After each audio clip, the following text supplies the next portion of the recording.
Hey guys, welcome back to our channel Film Spire. Let's find out why everyone hates Eminem. Marshall Eminem, whose real name is Bruce Mathers III, is one of the best-selling musicians in history. M was never really a favorite of the mainstream media, but he always managed to strike a chord with a sizable audience. Eminem, however, has not been receiving favorable reviews for a time, especially with the release of his 9th studio album, Revival, despite his amazing popularity and widespread respect and acclaim. In actuality, there are a lot of people that despise Marshall.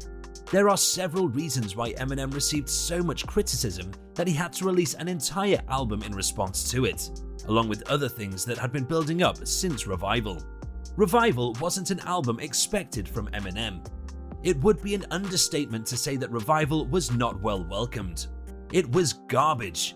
The worst part of this was that it wasn't only the reviewers who were saying this. Eminem's supporters were also forced to state the obvious: Revival is a bad album. Everyone was completely taken aback, and many people asserted that M fell short of even their most fervent expectations. Personally, I believe that the animosity towards this album in particular was both justified and exaggerated. The few aspects of this album that I didn't enjoy were the features, part of the production, and Eminem's choppy delivery, which in my opinion is not what his fans connect him with. There were a few songs on this album that I thought were very fantastic, like River with Ed Sheeran and Walk on Water including Beyoncé. The final 2 songs on the album, Castle and A Rose, in my opinion are its 2 best songs. I still listen to these 2 songs in particular often because of the excellent delivery, the immaculate storytelling, and the mind-blowing lyrics.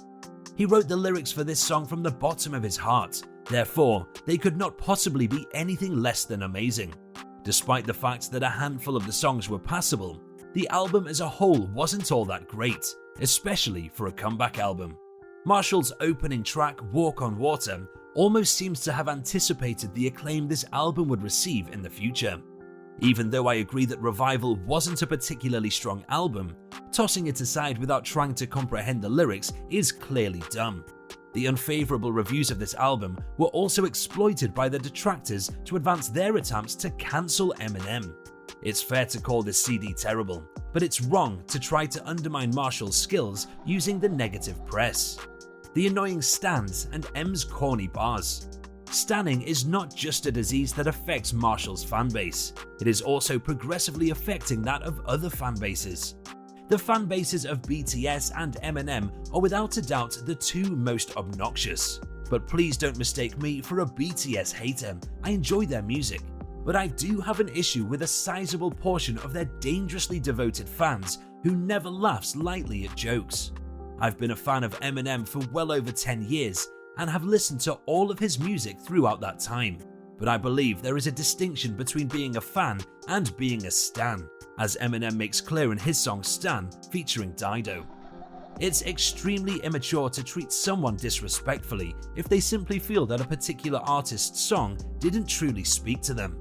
The worst part is that on social media, a performer is represented by their followers, so if the stans give off this vibe, it makes sense that people will keep trying to undermine Eminem.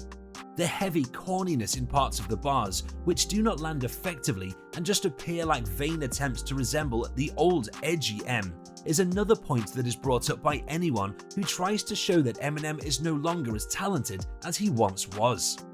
There is nothing wrong with attempting to make a tune more edgy, but it doesn't feel the same because, for the most part, the track lacks that narrative, and that one eccentric simile or double entendre jumps out in the verse and makes it sound awkward and out of place. However, there are times when it becomes somewhat unfair because the same kind of edgy bar appears on another rapper's record and people unconsciously overlook it because they believe that every bar on Eminem's record should be a 10 on a scale of 1 to 10.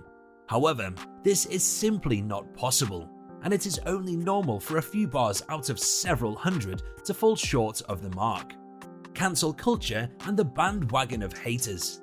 Personally, I think it's ridiculous to cancel culture, and Gen Z has been attempting to cancel Eminem for a long time. Marshall has addressed them numerous times here and there, and he devoted an entire song to the cancel culture controversy on the deluxe edition of his most recent album, Music to Be Murdered By. Tone Deaf was the name of the song. It's better to try and move on than to try and entirely get rid of someone, and I've noticed that Eminem has always cleared up any and all problems and apologized wherever it was necessary. In addition, it is common knowledge that when someone achieves a particular level of notoriety and success in their area, individuals always attempt to smear their reputation. They heedlessly embark on this bandwagon of disliking someone. Eminem is incredibly vulnerable to detractors because of his unfathomable levels of success in the hip-hop and music industries in general. In summary, taking sides at either extreme is futile, and Eminem's fans are equally as annoying and stupid as the Eminem haters.